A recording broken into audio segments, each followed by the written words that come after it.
Hello everybody, I'm Gwen Campbell-Mindes. Welcome to Gwen's Bookish Ramblings, and we are going backwards to Book 6 after having done Book 7 because Book 6 finally came in from the library and I was finally able to read it, and So,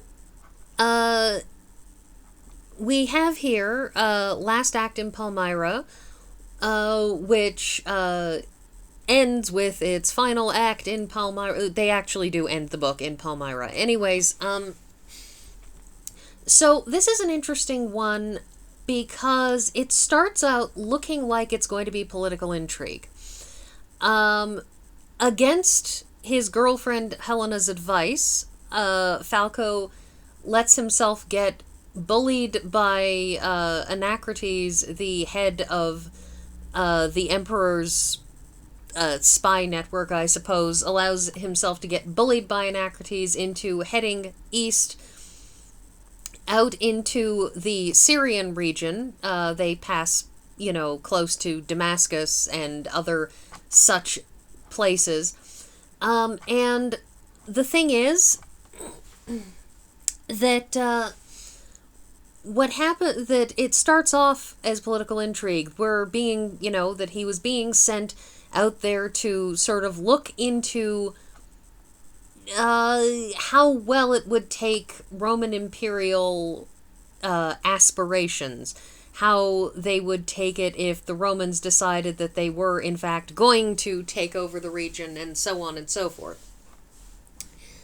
And so what happens, but the thing is, right before Falco leaves, he and Helena are visiting with a character that we met way back, like, several books ago, Thalia, who is, well, she runs a menagerie, but it's not just a menagerie, it's a whole stage show with animals. It's kind of a circusy thing. She does a whole act where she dances with a 20-foot-long constrictor snake, which is, completely insane. But she does it nonetheless. And she runs this show, and she basically asks Falco to look for one of her people who is a young woman who ran off with a young man, or rather ran off after a young man who is from the Middle East Arab regions. And and this young woman, Sophrona, has decided that she is in love and is going to chase after him, and Thalia wants her back because she invested a lot of time and effort and money into getting the young woman trained to play the water organ, which is an instrument I know absolutely nothing about and have not bothered to do any research into.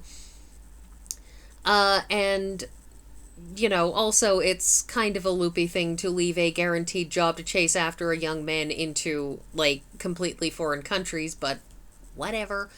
So Falco goes off sort of on this double bill of things to investigate. And Helena goes with him partly because she is in love with Falco and wants to stay with him, and is making choices of that nature because she wants to, but also because she is sort of expressing her pique with him, her undying irritation with him for letting himself get bullied by Anacrates, into doing this job for the Emperor, because as much as her family supports Vespasian and Vespasian's policies and so on and so forth, and even Falco has to admit that he appreciates having an emperor who is a rational, sensible human being who is down to earth and who is trying his best to sort of fix up the empire rather than, running crazy circuses and murdering lots of people. But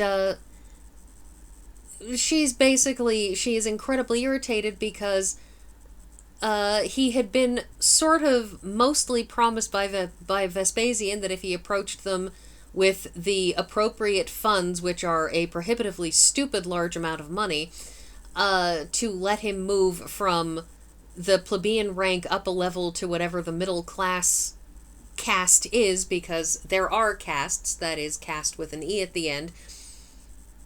And as I've said before, she is a noble and he's basically a peasant, and they are bound by their respective castes, and so he needs to move up at least one before he can manage to, you know, actually get her to actually marry her in a way that is sort of licit.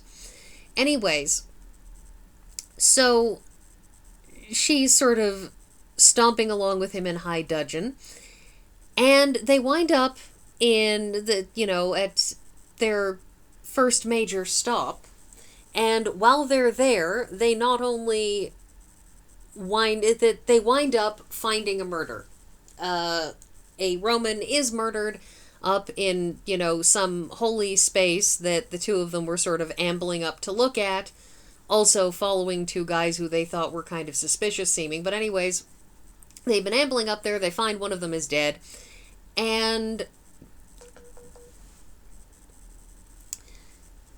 so we have this whole problem of, if you heard a beep, that was my timer, which has apparently decided it's going to run out of battery, just so you know. Yes, I improvise these, which I was fairly sure you all knew. Anyway, so they're up there, they find this murder that has taken place, and Falco basically gets entirely pulled off. He gets entirely pulled off from what he had been, you know, supposed to do, which was survey for the Emperor and find the young lady Sophrona.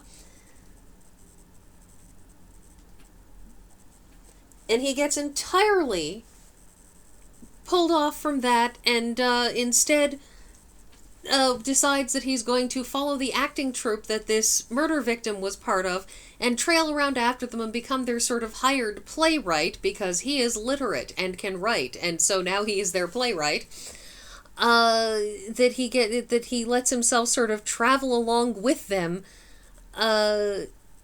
instead of, you know, examining, you know, battlements and fortresses and the satisfaction of the locals and the likelihood of Roman imperial expansion into the region, and instead basically focuses all his attention on investigating the murder and desultorily considering whether or not he can find Sophrona.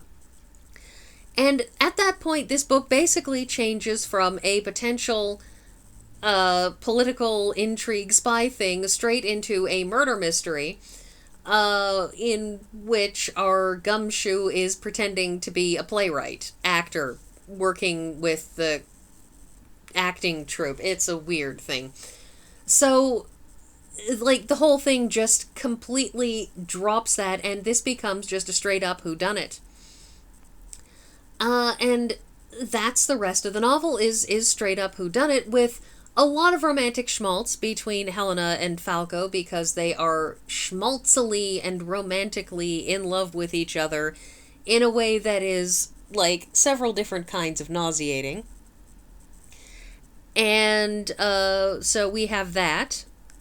And also we have the local priest who kind of falls in with them, that he trails after them from the first place that they wind up in, which I don't remember the name of, but he just sort of falls in with them, and at first he appears to have come along with them sort of to make sure that Falco isn't doing weird spy stuff, but eventually he becomes their friend, and he just sort of stays with them, hangs out, stays in, you know, shares tent space with them, and helps Falco with handling the ox cart that he's sort of having to, you know, cart things around in, as well as Helena.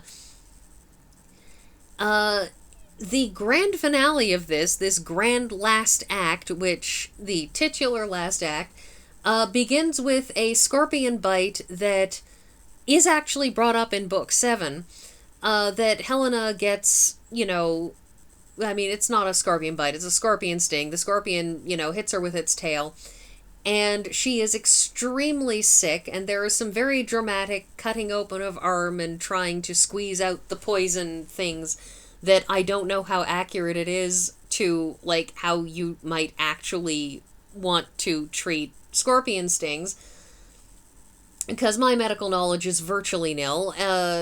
even less so what was considered current medical knowledge at the time, I'm going to have to assume that Lindsay Davis did the research. And so there's that, and Helena nearly dies, and there's a whole big thing, and then Thalia, from the start of the novel, kind of just comes rocking up there with all of her snakes in tow, and they put on a big show at the end for the local Roman garrison, which is sort of set up there, and, you know, Falco manages to pinpoint who the murderer is, and there's a whole big thing and a fight, and,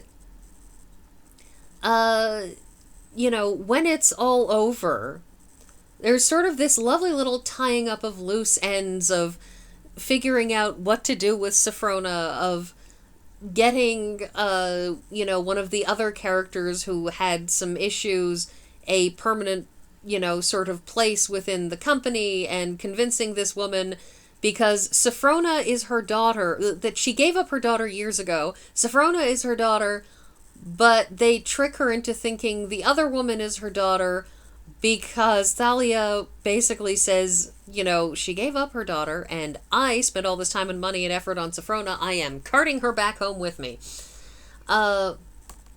And the other woman, who is an aspiring and talented actress, basically is sort of like, the woman who is the wife of the guy who runs the acting troupe wants to claim me as her daughter. Well, this is my opportunity to inherit and take over the acting troupe in time. Awesome. So there's like all of these little, you know, tying up of loose ends, and this novel winds up being, even more so than the others, remarkably standalone. I mean, you know, you have your connections that continue on into the next novel. You have your things that happen in the past that affect this, but this one really, really just has this sort of encapsulated separation in its way, I feel, from everything else. It's really, really self-contained. Yeah.